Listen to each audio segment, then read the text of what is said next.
দেখেন, আপনি যখন নামাজ পড়েন নাই, আল্লাহ পাক কিন্তু আপনাকে ধ্বংস করে দেন নাই। আল্লাহ পরম করুণাময় আপনাকে হেদায়েত দিয়ে নামাজি বানিয়ে দিয়েছেন। জীবনে অনেক পাপ করেছেন, ইনস্ট্যান্ট আল্লাহ পাক শাস্তি দিতে পারতেন, আল্লাহ পাক দেন নাই। আল্লাহ আপনাকে ভালোবাসেন, আল্লাহ আমাকে ভালোবাসেন। আল্লাহ পাকের এই ভালোবাসার ঋণটা শোধ করার জন্য হলেও নামাজি হয়ে যান। নবী সাল্লাল্লাহু আলাইহি ওয়াসাল্লাম বলেছেন, যদি তোমাদের কারো জুতার ফিতাও ছিঁড়ে যায়, সেজন্য সেই ফিতাটাও আল্লাহর কাছে চেয়ে নেয়।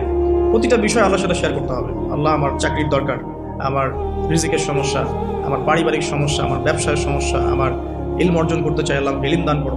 আল্লাহ, আমি শারীরিকভাবে অসুস্থ। বিভিন্ন রকম সমস্যা আমরা জর্জরিত আছি। প্রত্যেক মানুষের কোনো না কোনো সমস্যা আছে। সমস্যা থাক বা না থাক, দোয়া করতেই থাকতে হবে। যে ব্যক্তি সুখের সময় বেশি বেশি দোয়া করে, আল্লাহ পাক দুঃখের সময় তার দোয়া বেশি কবুল করেন, এমনটা হাদিস এসেছে।